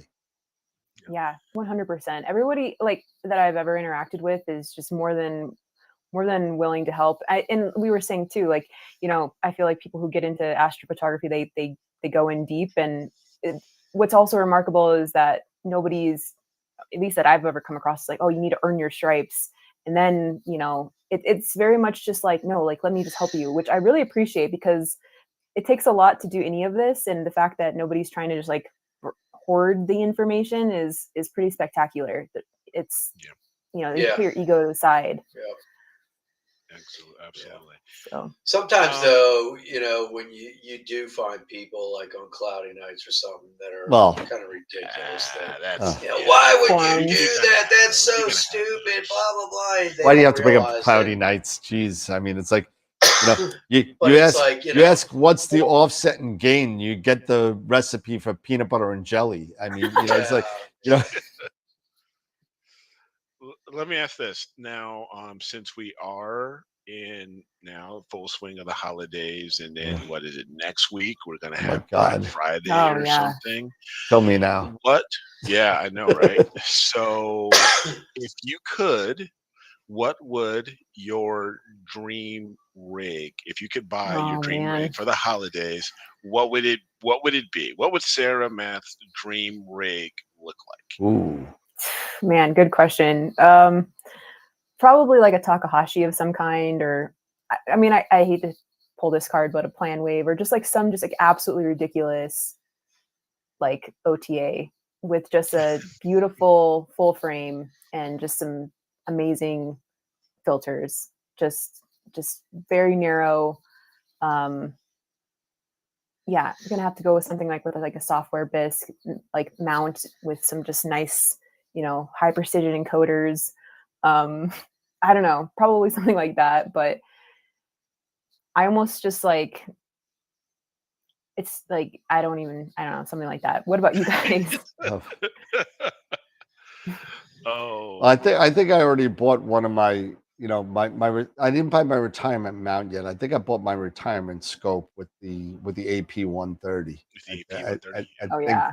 I think that's probably good. If I were gonna get something a little bit, even if you can get something better than an astrophysics, I love my astrophysics stuff. I might go for let's say, I probably would go for like a nice Takahashi as well. They're sweet. I mean, they're Yeah. unbelievable. The only thing that cringes me about Takahashi is everything's like a millimeter off, so you got to buy everything Takahashi. I know. It just drives me nuts. But you know what? If you got the money, and we're not talking money, Takahashi is definitely the way to go. And then I think maybe like a nice, like the Mach 2 mounts. I would like. That would be nice. With the, with the nice, probably chroma 50 millimeter square filters on a full frame, something like that, something a little Pretty crazy, nice. Yeah. Really decadent. Yeah, Very decadent. so way outside the pocketbook range, but it's okay. That's okay. Yeah. We're talking about dream scopes, so I mean that's kind of, and of course in a nice like roll off roof somewhere in a Portal 2 sky somewhere. Yeah. I don't want a Mhm. dome. I don't want an observatory. I don't want to have to worry about offsets. I just want to roll the top off and be done with it. And let it roll. Yeah, let it roll. Let it go.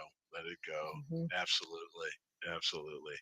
I would love to have it a roll off roof with two nice rigs on them. Yeah, I'm two not two sure- piers, absolutely. two piers, and and have that roll off roof completely automated, like with rain and cloud sensors. Oh yeah, and like a Arduino bolt wood and and all throw that it on. stuff. Yeah, Yeah, forget it. all that I'll stuff. spend And, $3,000 on a cloud monitor. Yeah, I'll do that. No problem. exactly. Yeah. Whatever. Exactly. Whatever.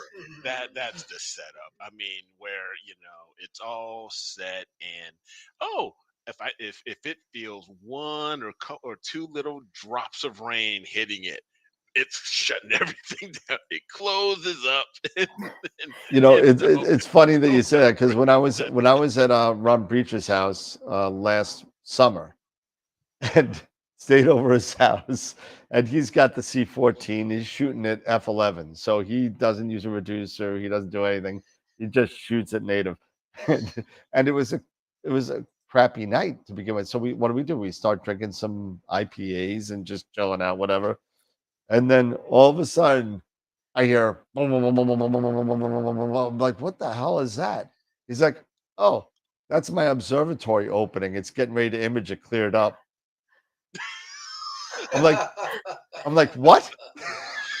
What are you talking about? It's opening on its own. He's like, yeah, if it opens it, that he's like, I've got more data over the last 2 years after I've fully automated this roll off than I've ever gotten in the last 5, because it just opens and closes and does the schedule, and that's it. Robo imaging. Yeah. It's amazing. That's Ridiculous. awesome. It was ridiculous. Made no sense. It is. Yeah, I think a plane wave DR500 would be pretty nice. Well, yeah. There you go. That would be nice. There you go. I mean, going to NEAF, and I've seen, I'm seeing, like the L350 or the L500, there at NEAF, and it's got the, it's got the it's got the CDK, like, I don't know, like the 17 or whatever it is. And 20, I mean, that's 24. Yeah, 24. And it's just rotating and moving around, and it's doing its thing. And I'm just like, I want one. Yeah. One of those. I think Magnificent. the DR500, just the optical tube alone. Yep. It's like I'd have to call $60,000. Robin and say, Robin, They're like I need an 60,000. increase on my allowance. Can I have an increase in my allowance? No. Lord. We just bought a house. What are you, crazy? We just bought a house. So What was Sarah, that, the at this Flintstones? point, Da-da-da-da-da-da. at this point, Sarah, Charge you it. have to come to Neath now. I guess so. Yeah. No, I You mean, must come. There's no. my hands are tied, basically. Bring the husband.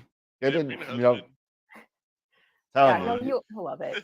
you'll have He's a so great time. It's so much fun. Even if you just do Neath, NEAC is great, but it's on the Monday Tuesday this year. Yeah, this year. So they Weird. flip flopped it from Thursday Friday to Monday Tuesday.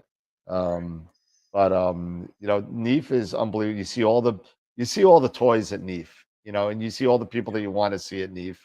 And NEAC, you see all the talks, and if the weather is nice, a lot of cool workshops at nighttime. But it's a lot of fun. It's really great. NEAC's like $350 for just to go. Just to go. Yeah. And then you get NEAF tickets with NEAC, but then you got the hotel and everything. So I mean, flight, all that kind of stuff. But it's a lot of fun. I've been going since 1990. So I mean, I've been going for a really long time, and it's been a lot of fun watching it grow. And now it's the last man standing. I think AIC is gone. That's right. I think it's the last. With the if you go PAS and you in the UK, other than that, I mean, although I heard, and this is something you may have interest in, Sarah. I heard that there's a rumor that in the Vegas area there may be a new type of astroform happening, maybe in 25. Interesting. Maybe Not a CES, not a CES, but just Astro specific. a AIC replacement, let's say. Oh, cool. Interesting. So That'd be a good now place. that may or may not happen. I don't know. It's still rumor. I cannot confirm or deny anything, but it's definitely possible that may happen. So. Oh, cool. Dennis Yeah, has a that's great my- question for you here, Sarah. Yeah. Is your husband into astronomy, or does he have other interests? He is into astronomy, but he has many other interests. He's a musician. He's like an engineer. He's just like into a lot of different things. But yeah, he's interested in astronomy. He's really cool. What instrument does he play? The guitar, the bass, synthesizers, pretty much. Yeah, a lot of different stuff. A lot of cool stuff. That's cool. Yeah. Dan and I were old band hands. Oh. He's got his acoustic bass.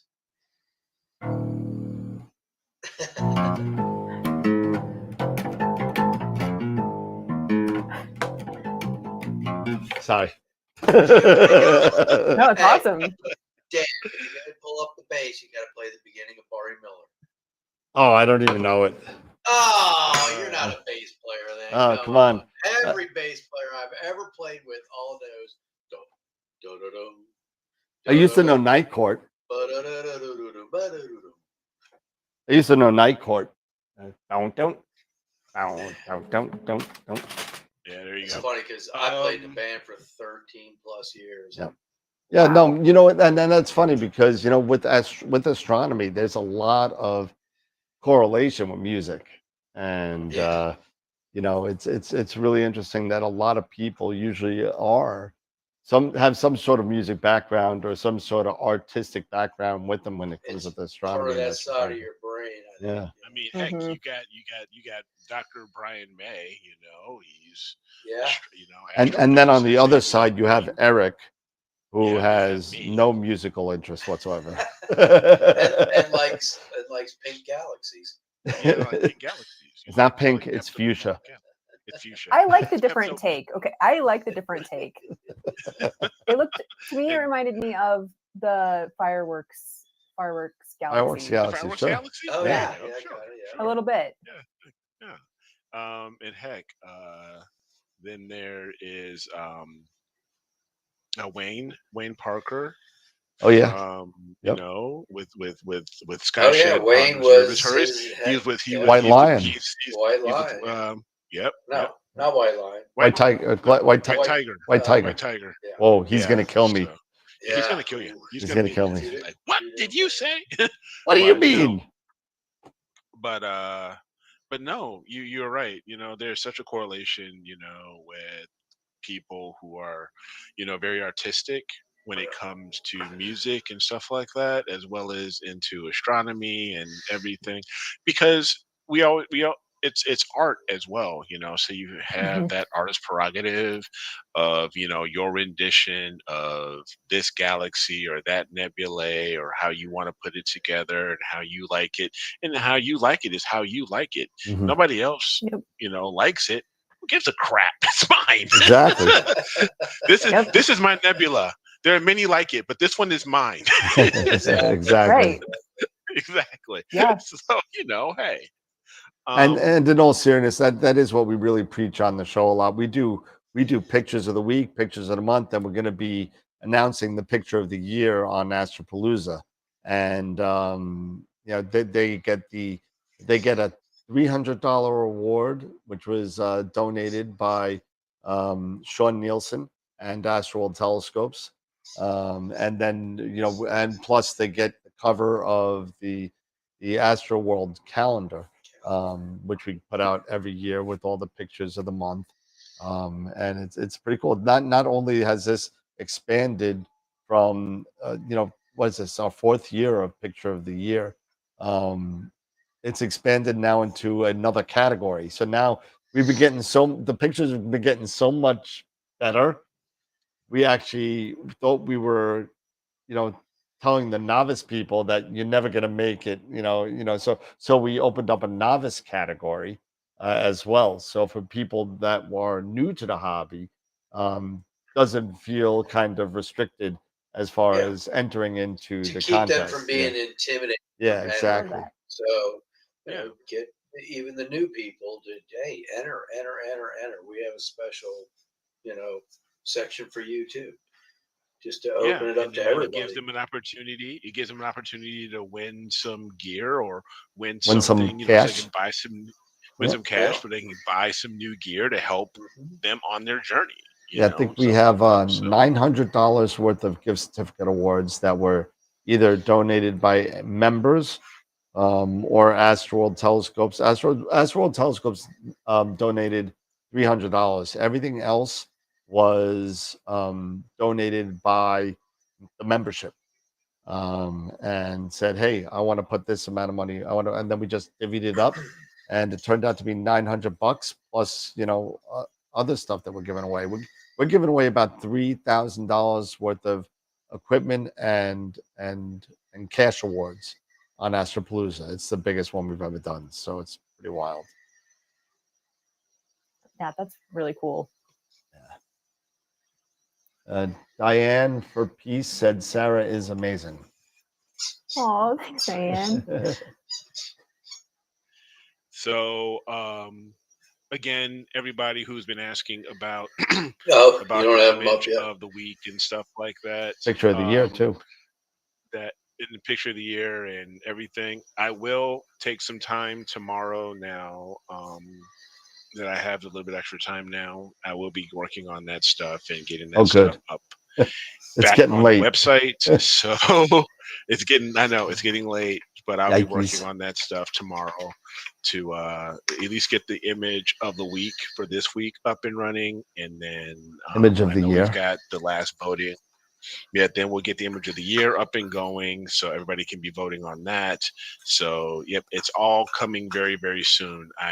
Hopefully, I will be able to get, compile. If I have the time tomorrow, I'll compile image of the year tomorrow as well. If not, it'll be when I return, and it'll be probably Saturday. Then it'll be up. Well, if you can't get it up tomorrow, let me know. I'm on vacation, so I got plenty of time.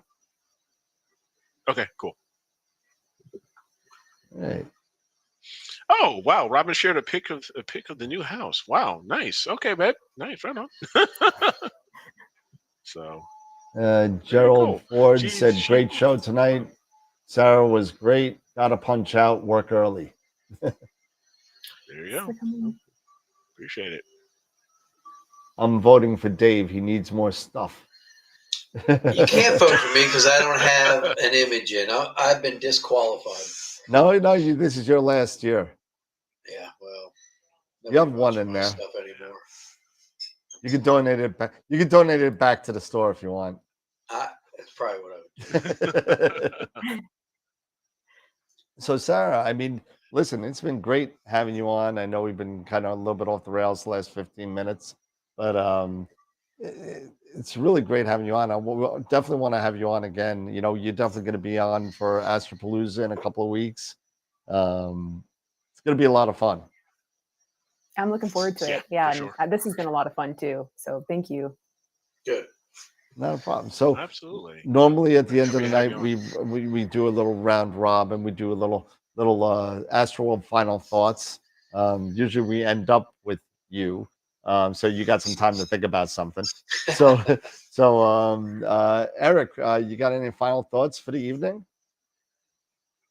No, not really. Like I said, I will be working on the image of the week. Tomorrow I'll get that going, and like I said, most likely I'll have the time, so I'll be able to knock out the image of the year, get that going. So be on the lookout for those, maybe by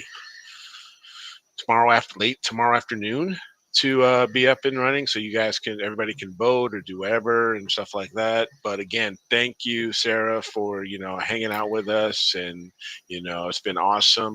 Thank you guys for your for all the kind thoughts, as far as me and this journey we've been having. So I'm glad that I'm glad it's the coming to an end. It's coming to an end. So yeah, that's pretty cool.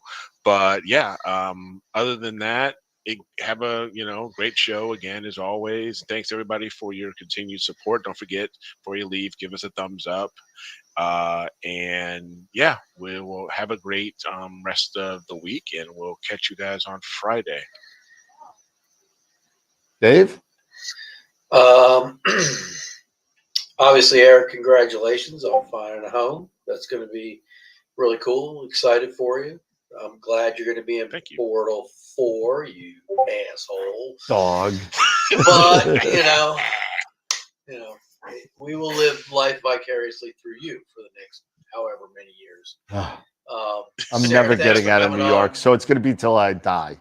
So thanks for coming on, Sarah. It's a pleasure meeting you. It's always nice to see new young faces in the hobby, and yours is a breath of fresh air. Keep up what you're doing. Keep putting those videos out. We really enjoy them. And anybody who's not following her, follow her on YouTube. She's got some really good information, and she does great critiques and videos and stuff like that. So other than that, hopefully everybody's getting clear skies. I'm not. So and do what you can. All right, Sarah, you're up. Any final thoughts? Yeah, no, I would just, again, thank you so much for having me, all three of you. It's been awesome just getting to know you all. I've been watching you guys over the years, so it's been, just really cool just to be on here. And also thank you all who attended and watched and who hung out in the chat. It's really cool to just be able to see you guys virtually in a way, and just really appreciate you guys showing up. I'm so grateful for this community and to be part of it, and just everyone has contributed in some way, so I'm super grateful and very much looking forward to Astropalooza. So yeah, thanks again. No, absolutely, and I could only echo Eric's and Dave's thoughts. Keep on doing what you're doing, Sarah. I've been watching your channel for a long time, and just like you've been watching ours, and it's a shame that it's taken this long to hook up. But I mean, hey, listen, it's great having you on, and you really are the future of this this lifestyle that we do. So I mean, me and Dave are getting old. I don't know about Eric, but I mean, we're getting old. So hopefully that the mounts keep on getting smaller, so by the time I'm 70 I could still carry my 130 up to it. So But we're not as old as Pete yet. not as old. No, Pete is definitely it's got 20 years on both of us. So, but it's really great having you on, Sarah. We will definitely watch your channel, and like they said, Sarah Math Astro on YouTube. Go check it out. If you're not subscribed, go subscribe and check it out. It's really an informative channel, and it's really wonderful. So definitely go check it out.